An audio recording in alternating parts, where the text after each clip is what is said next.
What's up, everybody? Metal Dave here, along with my co-host Jason McMaster, bringing you another episode of the Talk Louder podcast. Today, we are joined for the second time by Nasty Ronnie from Nasty Savage. Nasty Savage has a brand new album out. It's the first full-length release in 20 years. The album is called The Jeopardy Room. Comes out October 11th. By the time you're listening to this or watching this, it should be out. Great new album from the Nasty Savage camp, a whole new lineup, but a lot of little historical Easter eggs on this album, as we find out today. So that was really cool to hear some of the backstory on the artwork and the songwriting and some of the guest appearances. So it is a new band with only Nasty Ronnie remaining from the original lineup, but there is a lot of echoes of the past and some guest contributions and things like that to sort of keep the old school legacy going as well. Yeah, there's a lot of that going, and I do feel like having some of the original band members, plural, in a band can really help a record sort of continue a swan song, right? Continue a continuance of what was happening back when it was starting to fade, and then it resurges because you've still got some things intact. But after hearing Jeopardy Room, the new record, I have to admit that I may have had some doubts. I don't recall having any, but on the surface, I would have probably had some doubts. But as soon as I heard the record, I was like, Well, there's Nasty Ronnie. Being Nasty Ronnie immediately turns what I'm listening to into Nasty Savage. So I think that's a thing. I mean, when you hear a new Alice Cooper record or a new Kiss record or something, maybe those are bad examples. Maybe they're perfect examples. I don't really hear I don't really hear the same thing. I really don't. Yeah. But when I listen to this new Nasty Savage record and Ronnie starts doing his thing, it's undoubtedly Nasty Savage. Now, the fact that I'm friends with the old band and don't really know any of the new guys doesn't even play into my feelings about the new record. The new record is solid with the help of Morris Sound. Jim Morris just killed it again. The guy's Floridian legend, which helped create a sound for metal globally and not just in Florida. And that's an amazing feather in their cap as well, that they were able to kind of really just go back to where it all began, as Ronnie talks about in this interview today. Yeah. Yeah, and I love the fact that they reached out to Jim, and Jim actually made time for them in his schedule. And the window was small; they had to kind of get to work and get after it. 8 days. 8 days. Yeah, 8 days to do this record. Yeah. It's pretty phenomenal that it sounds as killer as it does. But you're right; all those ingredients, all those little past ingredients, coupled with some of the stuff that Ronnie's had in his back pocket for a little while, and then the new blood. It really just gelled and came out great. And I think, especially with a band like a thrash band, I think there's a lot to be said about spontaneity. When you kind of have to get after it and get it done. Obviously, you can't be sloppy and just put some crap out there. But I think that sense of urgency lends itself well to Nasty Savage type music. And as a whole, it really all coalesced really well for such a short period of time. And I'm glad that he's got this album out and he's able to keep that legacy going. And I think much like you are a huge Nasty Savage fan. This I know. I will admit I'm a bit of a Nasty Savage rookie. I know who they are. I respect their place in metal history, of course. But the catalog inside out. And for you to say what you just said, I think a lot of other Nasty Savage fans in the same boat as you will agree with your opinion. Well, they created a sound, and I feel like when you hear Nasty Savage, you go, or you hear something that might go, oh, that kind of sounds like Nasty Savage, but it's not Nasty Savage. means something, because when it is, you know that it is.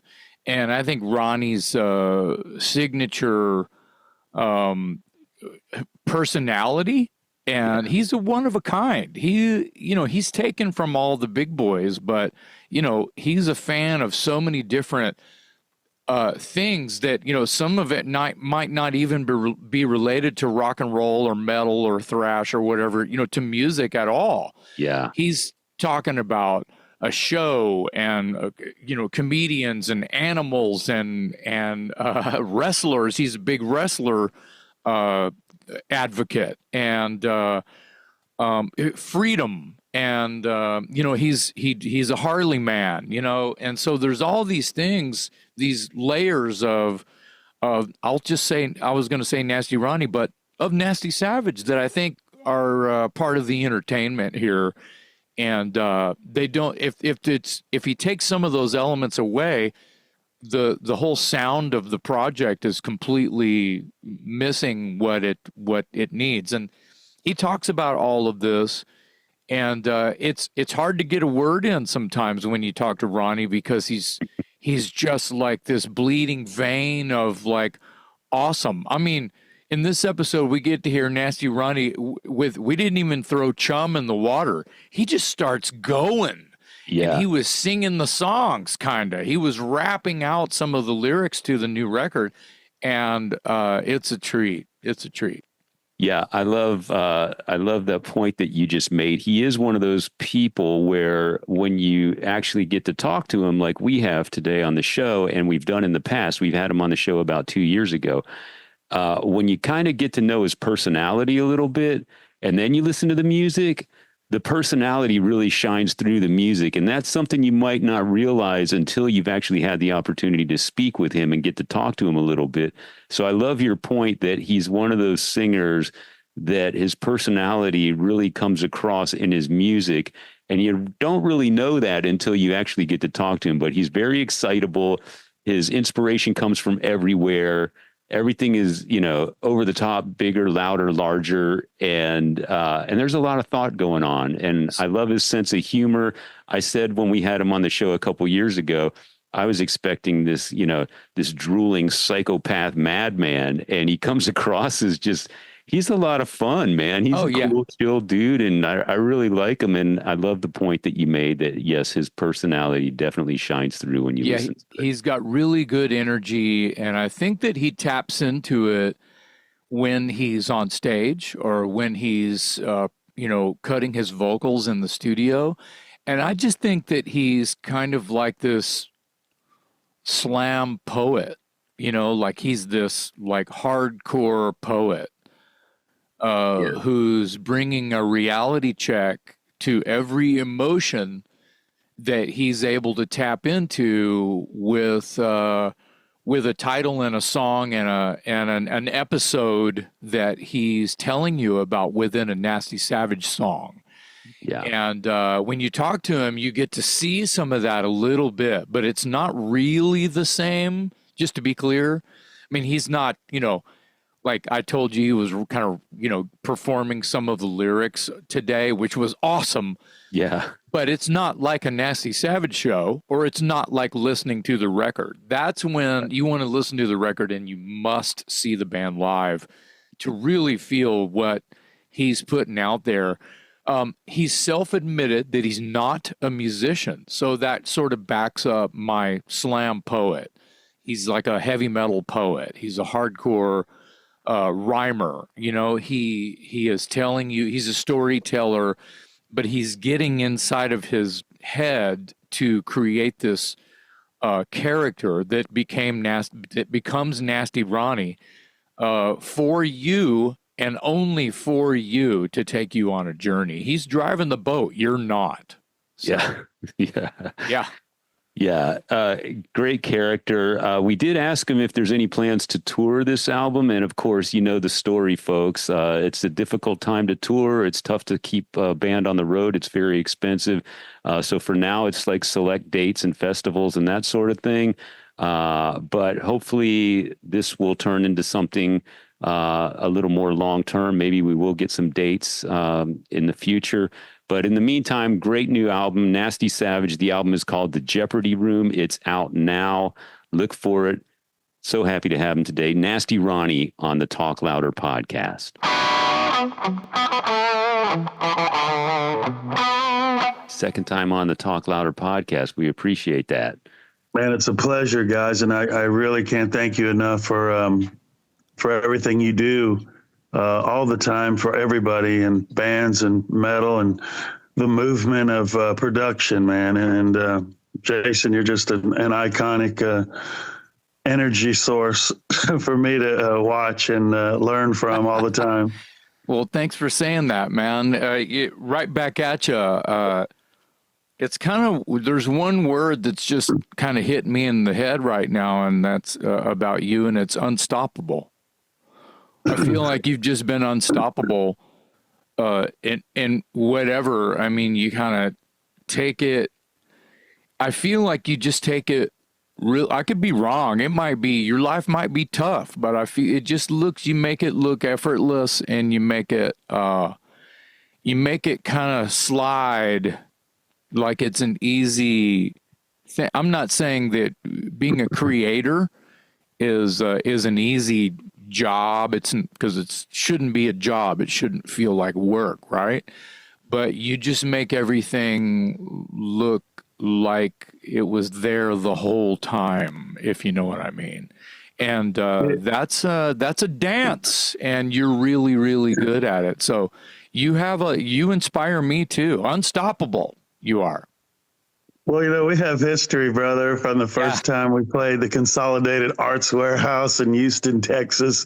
Yeah. And I met you for the first time, but I only heard of the legend, you know, of that Texas. Give me a T for Texas this morning, man. It's just, you know, and Militia and Mike and that whole storm that created. And that was inspiring, man, because, you know, we're not in this alone. You know, it's a force of people and a movement, and in metal, you know, it's very a close knit group, and it's you know, but getting back to what you're saying is, to me, it's like a chessboard, and you got to keep moving those pieces forward, and not only just to win, you know, it's not about winning the game. It's just about staying in the game, you know, and making those moves and prioritize things. And because I'm still publishing a magazine every single month. As a matter of fact, I was working on it this morning.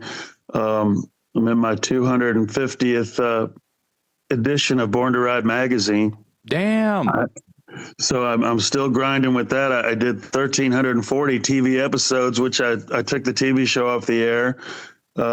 Selling, marketing, doing proposals. It's a lot of work, and you know, in a time when people don't want to advertise in a print magazine, paper prices going up, you know, less staff at the printer, so they're not open 24/7, 365 anymore. It's a lot of planning on that course, and deadlines, commitments, you know, putting people out on assignments to get the right stuff done, and then making sure you got it, then working with an editor to communicate more. So it's a lot of communications, then which is episodic, man. I mean, it's monthly episode. So it's every month I got to sell the cover. Who's going to buy it? I got to do proposals 3 months out to lock them down. And then there's delivery, there's distribution, and, you know, then there's the social media. And there's a lot to do with Born to Ride. Now you're making it sound like work. Well, it is. You got to move them chess pieces faster, because I got to get to the stuff I really love, is because I'm getting burnt out with the biker stuff. Well, but it's cool that you have this publication that's 250, months. 250 months. Yeah, man. Is that the way you look at it? It comes out every month. Is that right? Yeah, that's years. That's like 18, 20 years of doing the magazine. I did the TV show for 28 years. Wow. So it's a nonstop communication with your people around you, because you're only as good as your people. And you know, like if a guy gets his ad and it's messed up, I can't go, oh, my guy screwed that up. Sorry. You know, you got to take the bullet, man. So you really have to be on top of that. And then now the stuff with Nasty Savage, it's like, man, I'm pretty much doing all the management, and, you know, from flights to booking to backlines to riders, you know, practicing and marketing and pushing. And and it's an exciting time, and I'm 62 and I'm keeping it true. You know, it's like what I'm saying. Speaking of keep it true, I just got our fact checker. Thank you for that over there. There's no one over there. It is Keep It True Rising 4, I believe. And it is in Wurzburg Post Hall. That's what I thought. Yeah, and that's where Ronnie's going there Wednesday. That's right. Yeah, We were talking Wednesday. a bit off camera before we started rolling tape. So we have to go to Orlando from here in Tampa, and then fly to New York, and then to Germany. And it's going to be about 20 hours before we get to the hotel, probably. And then we're there Thursday. We play Friday night, and then we get to leave on Saturday and come back home. who else is on the bill with you? Oh man, there's so many great bands. Sirith Ungol, I think Friday night they play. They're headlining, and Demon and a bunch of, there's just so many cool bands. But on Saturday night, Crimson Glory's making their debut back on stage for the very first time. So it's going to be epic. And Ben and those guys, and I'm sure they're going to put out a great album and just a powerful band. Y&T is going to be there yesterday and today, man. Yes. They're playing Saturday night. Nice. Legend. It's really cool. And you know what? They just announced their next one, and there's a band from Texas playing called San Antonio Slayer. That's right. Never What heard an of it. epic band. And I remember them from the old days, and then I'm looking like, who's the singer of that band? It's Jason. Jason. Yeah. I go, dude, Jason's the singer of San Antonio Slayer, because you weren't back in the day, right? No, Steve Cooper is the known singer of San Antonio Slayer, but he passed away, I believe, in 2006 or something like that. And forgive me if I got that wrong. Me and Steve had the same birthday. We were chums. Watchtower played tons of shows with San Antonio Slayer. We did the Consolidated Arts Warehouse in Houston, where the unhallowed ground that I met you upon. In '84, there was this Watchtower, San Antonio Slayer, and Hellstar at the Consolidated Arts Warehouse. So I've been, I've known the S.A. Slayer dudes the whole time and been doing shows with, the guys and projects with the guys. And they said, well, a lot of people have been knocking on, Don Van Staveren, the bass player, who's been in Riot, the latest version of Riot, for 30 years or whatever. And he's like, okay, well, let me, circle my wagons and think about it. And everyone kept bringing my name up. So not making it about me, but yes, I'm going to be there. I'm going to be there next year with S.A. Slayer. Yes. I was like, here's Jason, another project, another for his mind, like his computerized mind that has 1,000 songs plus 10,000. It's just like, oh my God, this guy is just so incredible. I'm like, Jason McMaster. I've got 1,000. I've got 1,000 water pistols. I said water pistols, and I'm just, I'm not annoyed by it. I'm supposed to be fun, right? So. But you're not wrong. It's going to be a blast, and I love all those guys, and bringing those Slayer songs back to life is going to be really fucking epic. So. Oh man, I'm telling you, but your body of work is just amazing, man. I don't know how you do it. I'm having a hard time just learning the new songs we just did. Speaking of, let's get into Jeopardy Room, because it is a beast. It's a beast, and you're riding that thing bareback in a loincloth, swinging an axe. So, yeah. I think you just gave him a new stage idea. Tell it, maybe he's got all the stage ideas. Well, you could probably pick up both of your guitar players and hold them while they played solos together. That would be a beast. So, Yeah. so tell us where you got this new lineup. And I mean, I know a little bit about it because I'm working with Dave Austin, right? But I listened to a few tunes on the record, and Jim Morris and you guys just created something in no time. And it's been 20 years, but you understand. Well, I read some interviews and saw some clips and stuff. Was it like a week or 10 days or something? You guys made this fucking record? It was actually 8 days, and that's including the mix and the mastering. I mean, we had a small budget to work with. And so, we wanted to go back to Morris Sound. Jim Morris wanted us to do it there at all cost. So we knew if we did, and Jim, he's a businessman, he had to work fast. So we had to be ready, and we had a timeline. And that's the coolest thing, because I was able to get this deal after David Austin left, and we're still the best of friends. Actually, he's coming over today to watch the Bucks game with me. Oh, nice. Tell him I said hi. I will, man. Yeah. And so he was gone, and I said, dude, it's just not the last chapter yet. I think we can do one more. And we had Pete and was the guitarist. Jim was the drummer. So we've been jamming with those guys, Scott Carino, and we needed another guitarist.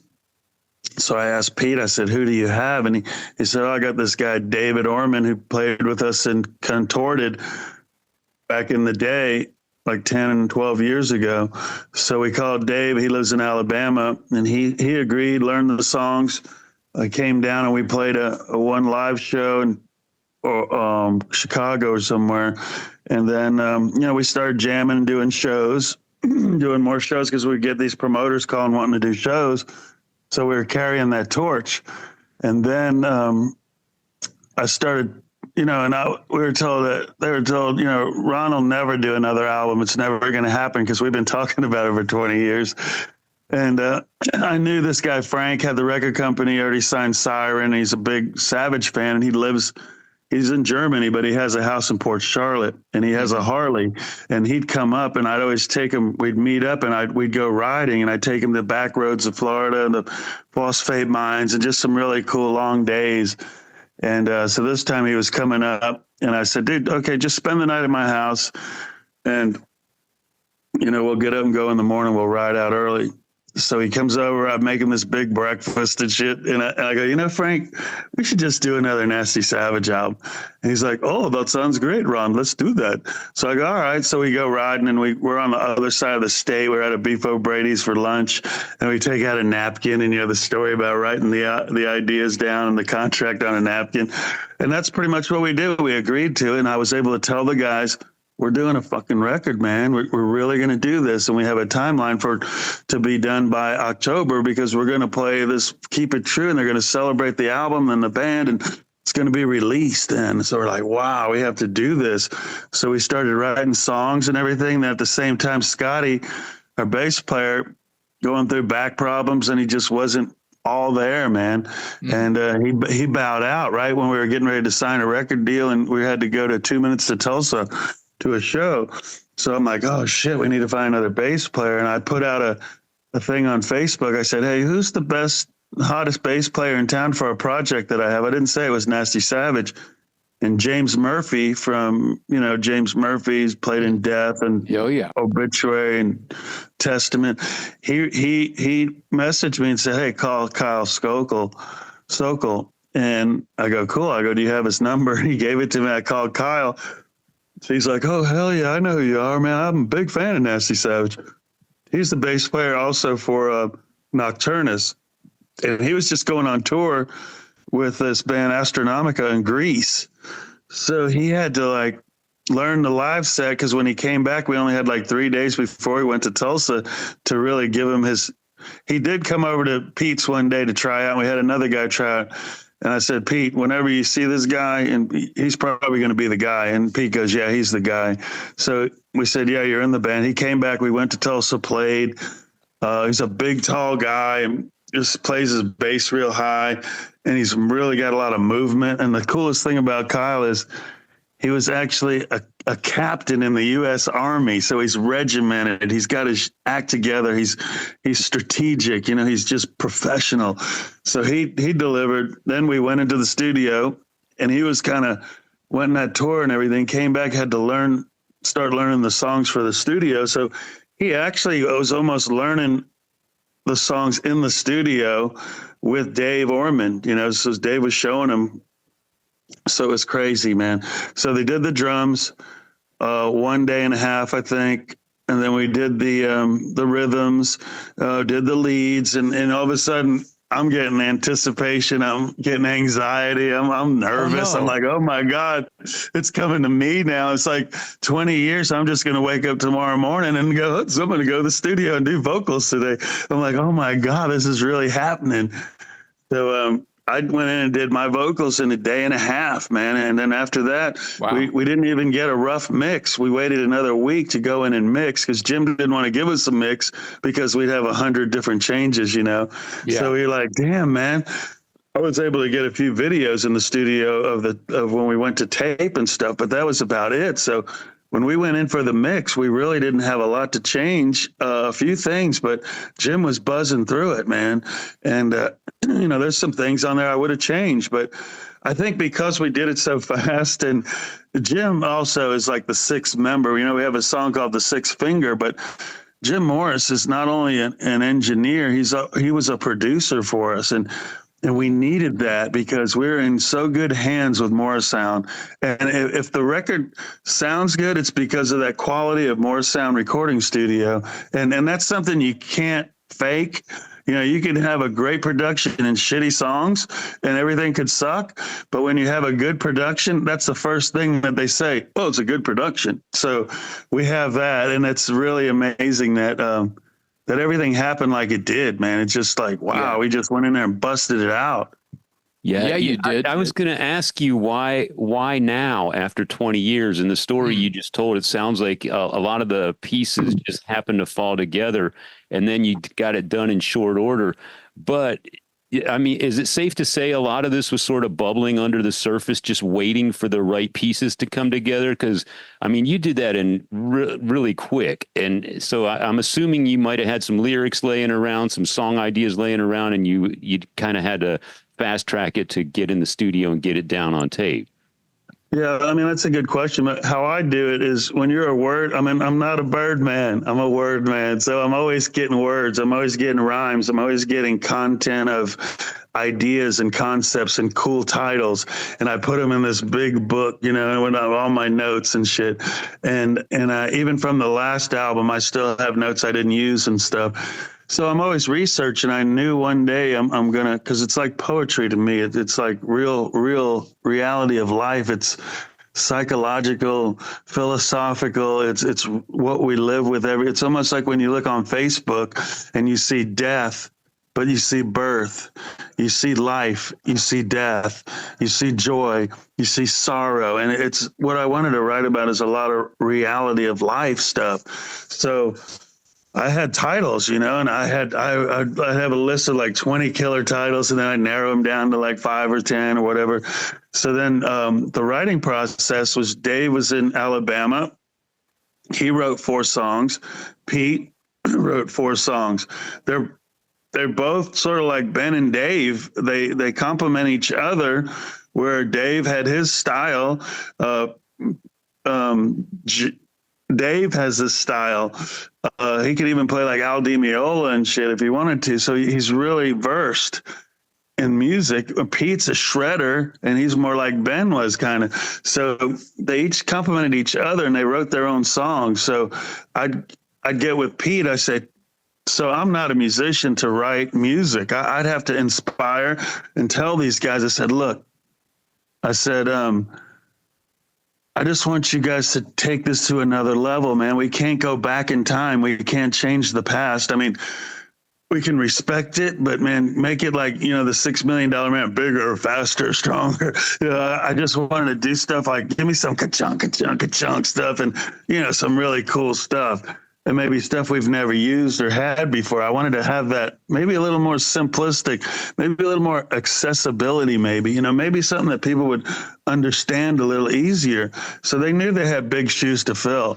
And I just tried to motivate them. So I'd say, Pete, I've got this title. It's called Schizoid Platform. It needs to be really out there, and, you know, it needs to be abrupt. It needs to have some crazy shit. It's schizoid. And then he comes up with this song, Schizoid, and he goes, man, it's got these slow parts where you sing slow, and this. I go, okay, creepy slow parts. I got that.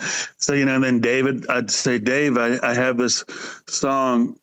I want to write about the Aztecs and the Mayans. I've always wanted to do this. It's sort of like Asmodeus was a storytelling thing, where Aztec elegance. I want to tell a story about the Mayans and the painted in indigo blue, man. And they were going up these stairwell, and they looked to the left and saw this.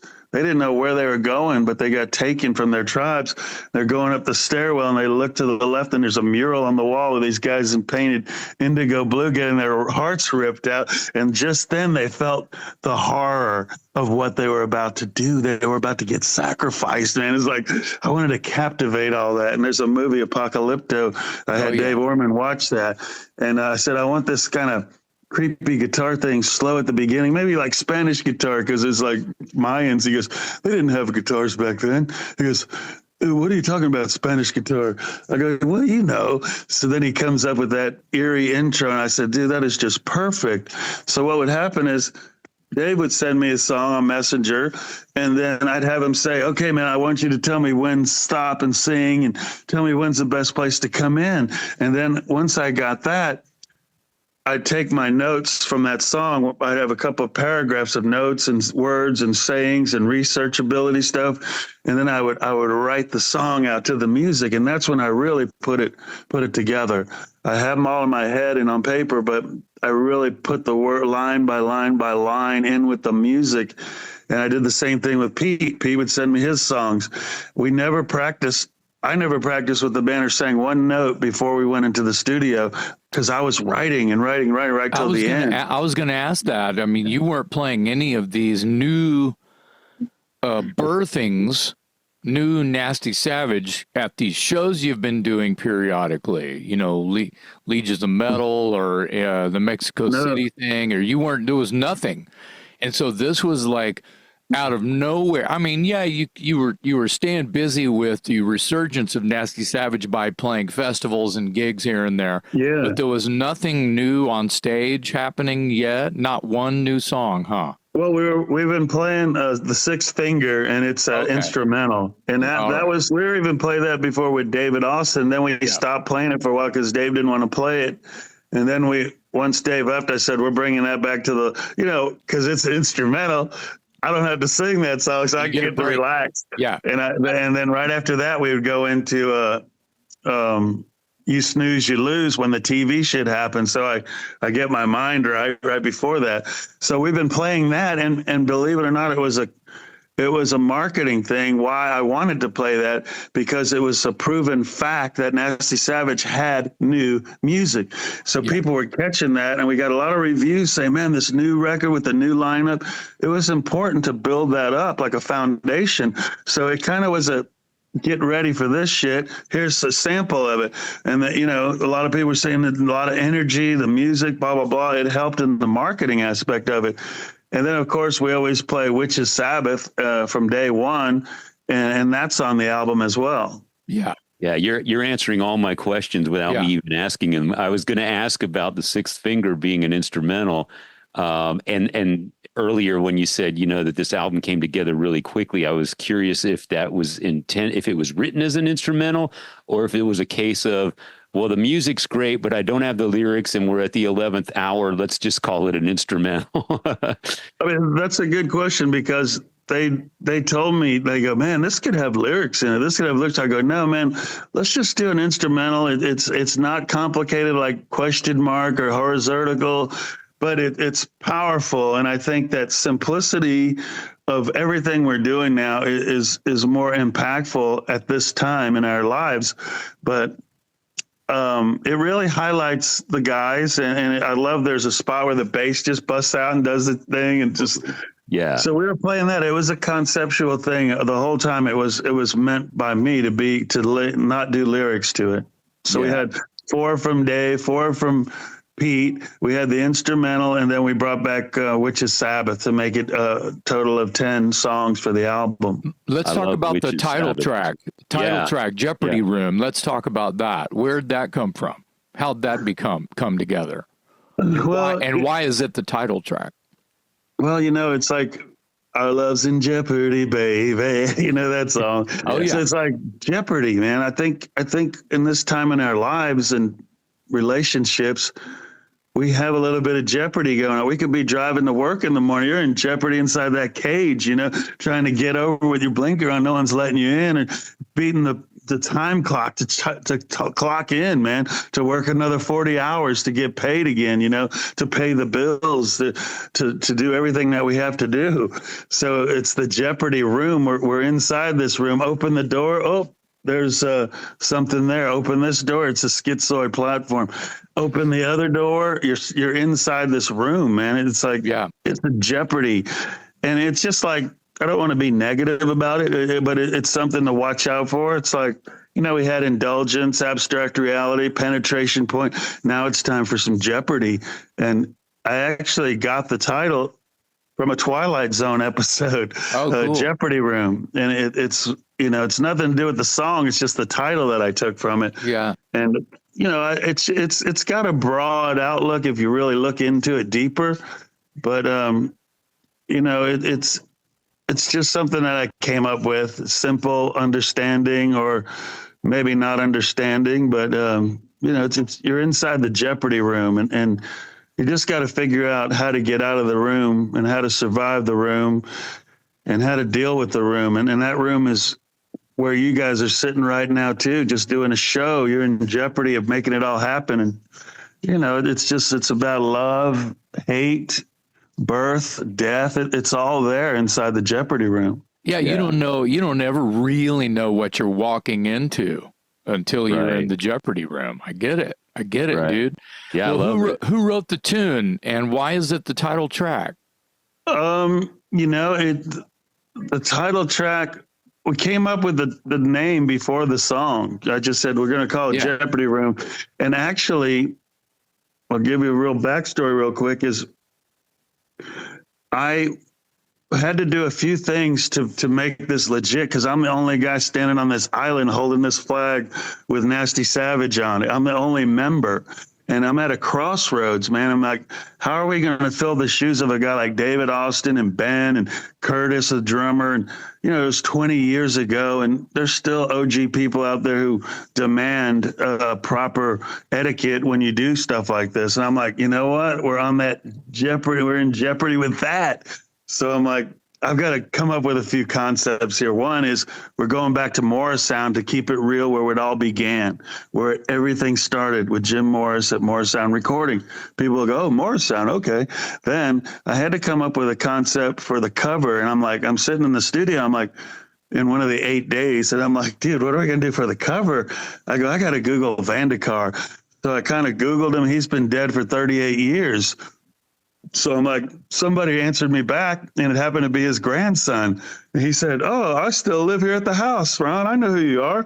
He goes, come on over and check it out. So me and Dave Orman went right over there the next day, searching Vandekar's estate, and all these cool statues and stuff were all overgrown. I'm taking pictures, and I'm back there 30 years later. We get into the house, and there's a couple of canvases there, and one of them was the one I chose. I said, that's it right there. So to bring back Vandekar, what's happening now is in these reviews we're getting, and people are going, oh, it's got Vandekar. That's Nasty Savage. So it was another pinpoint thing to say, oh, it's back like the old. We're back in the old days again. And then another thing, I reached out to Fred Dregeshin, our original bass player. Mm-hmm. I wanted Fred to be a part of this. He was the mastermind of the sound of Nasty Savage when I joined up with those guys and created Nasty Savage. Fred was the bass player. Mm-hmm. And, he had that Maiden kind of progression and theory stuff going on. He was just a mastermind. And I wanted to bring Fred Dregeshin back somehow. So I said, Fred, he lives in Turkey. Wow. I said, I want you to write this song called Jeopardy Room, man. I want you to do it. And all the guys are like, oh, hell no, we don't need that shit. We're doing it. I go, well, whatever, guys. We'll see what Fred comes up with. So Fred, we wrote everything else. And then I said, fuck it, Pete, go ahead. And, Pete had this other killer song. And I go, okay, that could be Jeopardy Room then. And then Fred sent us the song after we already wrote Jeopardy Room. And I were like, man, we need to use this somehow. And they were like, no, we're not going to use that. It's not really, we don't need that. I go, you guys don't understand. We're going to use this. And I go, because it's the plan I have, So I go, I know. And they go, well, that's a cool part right there. I go, all right, let's just use that part and we'll use it as the intro and we'll call it Invocations. So I brought Fred Dregerson into the mix, another thing that people can remember and use as marketing. And then the other aspect that I really want to do is bring back a demo tape song, which is Sabbath. And I knew what I had to do because I used this to tell the record company guy, that I was going to do this way before I even asked. I said, dude, if we do this album, I'm going to call John Tardy and Donald Tardy from Obituary. I'm going to get them to play Which is Sabbath with us on this album. And he's like, oh, Ron, that would be great. So I had this plan before I asked the guys. And Donald was like, oh, hell yeah, I'll play the drums. And I didn't even think of Donald playing drums. I thought they'll just do backups, and sing it. And he said, I'll play the drums. And John, he goes, well, you're going to have to talk to John. I talked to John, and those guys don't do this for just anybody, and they just don't do it. They're very strict, strategic, total business guys that I respect so much. And they agreed to do it. They worked within their timeline from getting back from Japan and Australia to Amon Amar tour. They worked right within and delivered the hard drive to the studio the day we were doing rhythm tracks, and we popped it right in. We were able to put it right in, which is Sabbath. And John's vocals are just so amazing on it. And so it kind of brought it all together to help marketability, what we're doing now. And one thing about that is, back in the day, they did that video of 10,000 Ways to Die and featured Nasty Savage in this animated video about 10 or 15 years ago, but it's got over 7 million views. So, nice. I wanted to go back to them. I told the story before. They came to my house as kids and wanted to know how to start a band. We got together, did that, and I helped them. And so to have them on this was so important. In the studio, I did this behind the scenes video. I haven't edited all yet. And I interviewed everybody. So I went over to their studio after the fact to get their quotes and statements. And I did that. And then I'm asking them questions about, man, tell me about touring and merchandising. How do you do this? And now the teacher is now the student, Yeah. And I'm like, man, I was taking notes, and, these guys are just so in awe how it's where you're at then and where you're at now and how it all goes together, and respect and music and hard work. And it's like, man, I can't believe it. And now they're on this other tour again. He goes, oh, we're just glorified T-shirt salesmen, but they're so smart. And I mean, I just love those guys to death. And they showed so much respect, and to get them in it. So that was the plan, to bring this all together and ball it up and then release it after we backed it up with the music production and everything we did. But now I had everything that we did plus those aspects. And man, I'm telling you, people are going, oh, the Vandekar artwork is like the old days. And it really helped, man. You have to have a plan, man. You have to have and I just devised this marketing plan again, to try to pull something out of my ass. And I think it's really kind of modulating now and working. Yeah, you're I am literally looking at my list of questions, and you're answering all of them before I can even ask. I was going to ask about Which is Sabbath because it's probably my favorite track on the album so far. I was going to ask you about the artwork because I love the artwork. To me, it almost kind of has a Salvador Dali type vibe to it, but I love the fact that it harkens back to the history of Nasty Savage. And I was going to ask you about if there was any attempt to reach out to any of the original members to contribute to this album. And you just mentioned your bass player contributed. Did you reach out to any of the other guys in the band about participating on this record? No, because it's this new chapter, man. And the one thing we had to do is back it up and prove that we could do it, we as a team. And I owe it all to the musicians on this record, you know. And when you see the guys busting their asses and practicing and knowing the songs and working together with Jim, that's another thing. I set up a meeting while Dave Orman was still in town to meet Jim before the sessions, because I wanted them to get a feel of the person we're about to work with, and to see how open-minded and how creative and ingenious he is about relating to people. Because Jim will be busting ass. Like, there was days we worked 15 hours and he's on a board for 15 hours. Most people would be frazzled out the ass, you know, and I think he was, but he didn't show it. And you know, I mean, he just attention to detail. And it's important to know that someone's going to have your back. Then we have to match that, you know, we have to match it. So we really didn't want to have too many distractions, although we did. There was a guy that Scotty knew, and then Kyle knew him too. His name was Jerry Outlaw.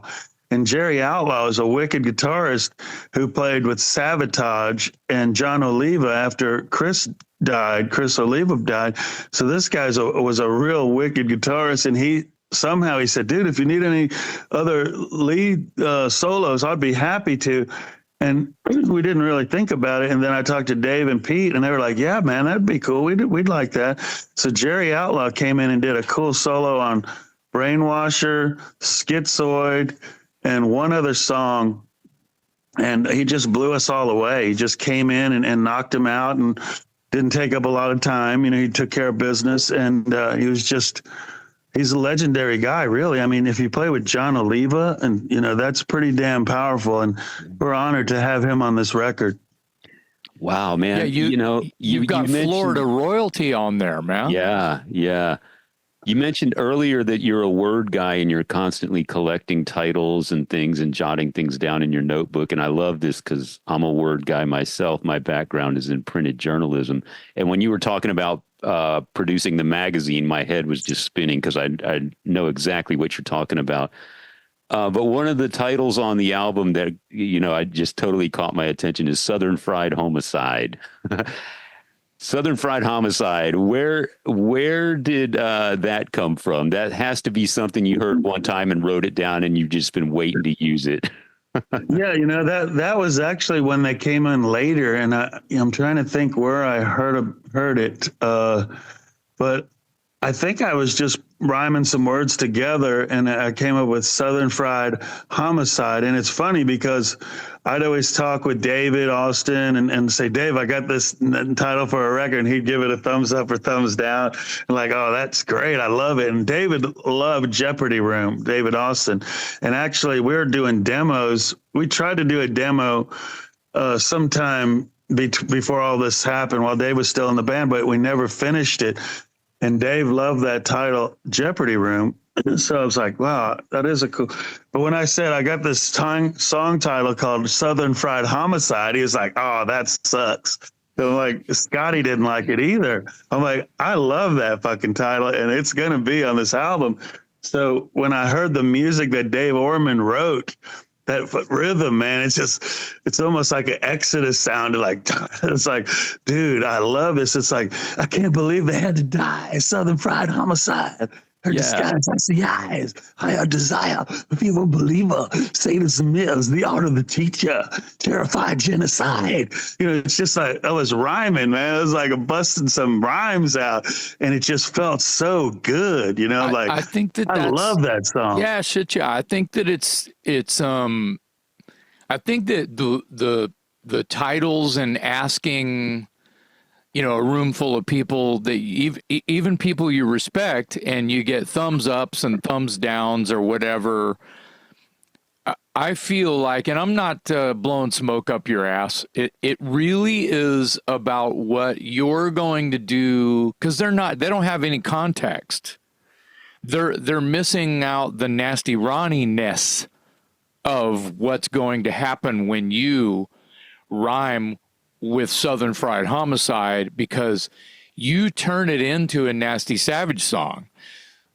they're missing they're just going on just an immediate face value. They're judging the book by the cover, right? They're not reading into, or they're not immediately recalling what is about to happen once the red light comes on and the song is called Southern Fried Homicide. I think that some of the, I'll make this a short story. A friend of mine a long time ago told me that he wrote a song called Pickle. Yeah. Right. And I had no idea and I said, that title sucks. I have no idea. I don't even want you to tell me what it's about. Was it about a dildo? Was it what? It was called Pickle. And I'm just like, I was judging the book by its cover, but there was nothing really to go on. If you come in and tell me that you're going to write a song called Doesn't Matter What It Is, I've got something to go on. So I feel like Southern Fried Homicide totally fits where you're going and where you take it, and no one really they're not able to see it yet. So yeah. I have a feeling that anyone who might have given that a thumbs down, they're not giving it a thumbs down anymore, is my point. Well, it's, go ahead. Words like before the dawn, the eve of the end, evoking death, she rides again, in search for the exit, the other way out. Pleasure is due when the duty is done. Searched all the sin spots where the doll of his dream. Fever believer, it is what it seems. And it's joy and sorrow today and tomorrow. What greater crime than the loss of time? Joy and sorrow today and tomorrow. People go, what is that about? Is it about murder? Like the German guys are going, we think it's like redneck. Is it a redneck, like Southern Fried redneck? And I'm like, dude, it is whatever you want it to be. You could be reading the paper and you're thinking it's Southern Fried, huh? It could be anything that triggers emotion. And I can't believe they had to die. Did I just read a headline about that? Or is it really about murder? I mean, I could see a pump shotgun going off. Southern Fried Homicide. But, it's like Bonnie and Clyde. Southern Fried Homicide, Bonnie and Clyde. Yeah, but it could be just in your mind what's going on with Southern Fried. It could be frying chicken, man, in a big broiler. Sure. It's like it could be anything. That's what I try to write, to leave it open. But that's one of my favorites, man. It's like, David Orman just wrote a killer song. It busts into some killer rhythm. And that's what I was looking for, that chunk, that sound that I never really got to sing to or nothing. And it's just a groove, man. It's the rhythms will set you free, man. And that's what I try to do with this. Everything on this record is I let the rhythm set me free. I love that lyric. There's no greater crime than the loss of time. That jumped out at me right away. I thought that was really cool. And I love that we're talking about this song because when I was listening to it, I could hear you collaborating with Ice-T. Have you ever, has there ever been any sort of talk about you collaborating with Ice-T? Because, he's done Slayer and he's worked with Slayer. He's a thrash fan. And that song, Body Count.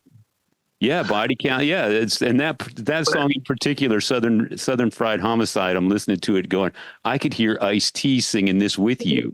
Well, that's great, man. Because I was a big fan of Ice-T back when he was a real rapper back in the day, with his first CD. I used to have Ice-T, and I would study his lyrics because there was so much blatant reality, And he was probably an inspiration of mine. But I see Metallica singing Southern Fried. I could see James Hetfield, man. They did Diamond Head and shit. If there's a way I could get them this song, I think they would dig it, man. I could just see, for some reason, I see James Hetfield belting out Southern Fried Homicide. You cannot apologize. Yeah. There's just certain things that when you hear it, you just like it. And it's just because you're never satisfied with what you do. And once you put something on a record, it's there for life, But this is one I could really say that every time I listen to it, and it's got that cool guitar thing at the beginning, a slow guitar. The coolest sound is, getting a drum sound when you're recording, and that the snare drum is so important to get a great sound. But right before the vocals come in, it goes on the drums, man. It's like you're inside the drum. When you hear that, it just takes your mind. Next time you listen to it, if you do, check that out. That drum thing goes boom, boom, boom. I can't believe that. And the vocals come in right after that. And then later in the song, it goes back to that real cool acoustic part, and then it does it boom again. I love that song, man. Southern Fried, and to me, it meant more to me because other people didn't like the title. So I had to prove something to myself that it was okay. It is good. Well, that's what I was trying to convey. I mean, they don't know. No one really knows until you sing something on it, Ron. I swear to you. Yeah, the painting's incomplete until. That's right. You don't know. I mean, what are words until they have feet and legs and monster arms and shit and 5 heads and tentacles and turn into a beast? You don't know because they don't see it yet. Southern Fried Homicide really reads like an Agony Column song. It's a great Texas band. I don't know if you recall or ever heard the band Agony Column, but they had a lot of songs like that. They had a song called 4x4. They had a lyric, I can't remember the name of the song right now, Chicken Fried Rattlesnake Possum Pie. Oh yeah. Which is right up your alley and right in there with Southern Fried Homicide. So yeah. And it's not just about murder, it could be just a story telling about possibly mind thinking about murder, or it could be murder. It could be, I leave it open to the people to figure it out. And I really like when they try to, because I don't even know what it is. I just put a bunch of words together that kind of tells a story. I think each song has its own identity. A lot of bands, you can put on track 3 and track 7 and track 10 and you go, yeah, they kind of all sound the same. That's that band. But with this, we really we did. We made each one its own identity. And that's what I love about it. There's no filler in this, man. I mean, I can actually listen to this album 3 times in a row and not get tired of it. And that says a lot, because that's hard to do for me. Yeah, I get that. I love it loud too. Are you? Yeah, it sounds much better loud.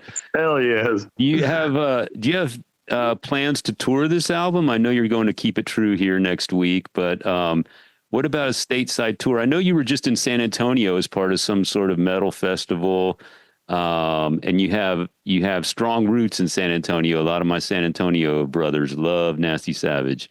But any plans to take this to a wider North American audience?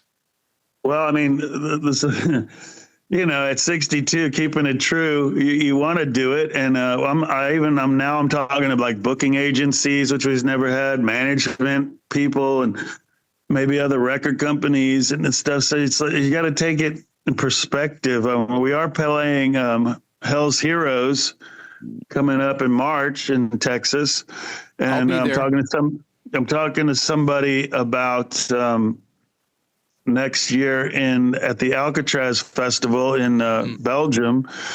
And, that's where I look back at Obituary now and say, hey, man, why don't you take us out with you? Or maybe Deicide or Glenn Benton or somebody else that's a Florida band that we could just kind of team up. I don't mind opening up and whatever it takes, Those will take it one day at a time and see. But right now, it's not like we're trying to book a 40-show tour or anything, because it's just so foreign to us, it's so foreign to even think like that. But reality could set in, man. It's like, it's an exciting time where you don't know what's really going to happen, because we're not really set up for that. But it could happen. But right now, I don't have a plan. If we really focus on it, we probably could. I know the guys could all go out for about 30 days and still keep their jobs and stuff. But it's that exciting time where you just don't really know what's around the corner, because it's like, did I open that door of the Jeopardy room or close it, open it, go in here, and it's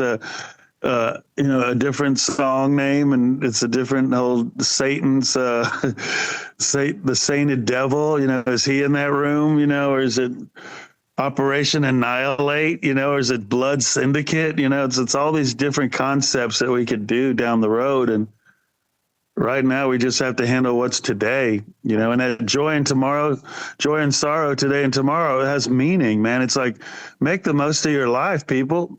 Joy and sorrow today and tomorrow. You're going to go through ups and downs, man. Life is in jeopardy, joy and sorrow today and tomorrow. But the greatest crime of all, if you piss away your time and you waste time and you procrastinate and you don't produce and you don't get better, or you don't try harder and you don't pick someone up and help them move it forward, or you don't inspire someone, that's what that's about, man. And there's a lot of messages in this album about life and love and death and birth, and we're in the fourth quarter, man. I mean, I'm 60. Even in your 50s, we could be in the fourth quarter of life. It's like, damn, how did it fly by, this joy and the sorrow, man, today and tomorrow? It's reality, man. It's like Southern fried. It's my brain. It's just, God, it's heavy duty stuff, man. Well, the fact that you're still doing exactly what you set out to do and what you love to do, and have a record out there 20 years later from your last release as Nasty Savage, and keeping it real and still becoming Nasty Ronnie on what seems to be a daily basis, kind of in and out, and with your content and your very, very consistent showmanship, I should say. And, the record sounds like Nasty Savage because of you. I like the progress of the musicianship on this, because when you think about early Nasty Savage, Unchained Angel, for example, there's not really a song too much like that on Jeopardy Room, so the progress is here. The players have progressed. Everyone's grown. I mean, you were a fucking child when your first shit came out, and you're not a child anymore. Fourth quarter, I like that. And you're on a different sort of realm right now, but it's still on your terms. And what you created when you were a kid back then, you're still doing it now. And it's something to be proud about. I know a lot of people our age, they're not doing shit they were doing when they were a kid. And they knew what they were in love with when they were a kid, but that love is gone. Now they just work and they have family, and boom, that's it. How about work and have family and do the thing you fell in love with when you were a kid? Can I get an amen? Amen. Yeah, man. Can I testify? It's like, man, I testify now when I play. It's like, man, it's like I listen to old tapes and stuff from the 80s or 90s. I didn't even know what I was doing, how to even talk to a crowd, how to really take them on a journey with me or with us, the band. And, the power of the music will set you free. But when you come on stage, to me, it's kind of, I get in the zone of hypnoticy, and it's hypnotic, and now I have to take a trip, but I'm taking other people on this trip along with me. Yes. And I'm going to burn images in their brain, man, because I'm bringing back 80s old school, and a lot of bands were up there with they're like statues playing, and they do their song. That's great. But my style is more like Barnum and Bailey is coming to town, the greatest show on earth. Don't miss it, be there. But you got to send them home happy and make them understand or remember some type of emotion. So you take them up and down. It's like a roller coaster of emotion. I'll make them laugh. I'll make them cry, man. I'll bring them back to reality. And, but I want to send them home with something to remember, and not only a piece of the television or a bloody song list. It's going to be a roller coaster of emotions, and it's theater to me. It's theater, man. It's like, I have to be ready for that. It's really, it's crazy, man. Well, you're giving them some of your DNA no matter what. No matter how far, if they're standing on the back wall, they're still going to get something on them. So if they're standing on the front row, they're literally getting some DNA. Oh yeah. Oh yeah. And that's Nasty Savage to me too, man. Yeah, the new album is great, man. I mean, it's a continuation of your legacy. I loved it. I think it's awesome. I think your fans are going to love it. The Jeopardy Room. I love that it came together so quickly. It's pretty amazing when you consider how quickly this came together and how good it sounds. So congratulations to you and everyone involved. Man, I can't thank you guys enough, and it's so important to relate to the media and the press, and getting the press that we really deserve. I think in the press we never received off of our last album, which was Psycho Psycho. We just did an album and that was it, man. And in the 80s, we didn't even have social media. It was all licking stamps and that kind of stuff. Yeah. Well, we're happy that you joined us, and we're happy to help and happy to have you on our show. It's your second time here. We always love talking to you. You got a great album to stand behind. So we're happy to do what we can with our little podcast here. So, yeah. Ronnie, thank you so much for your time today. On behalf of my co-host, Jason McMaster, I'm Metal Dave with our special guest today, Nasty Ronnie from Nasty Savage on the Talk Louder podcast. And thank you guys for everything, and keep doing what you do. You guys do a great job.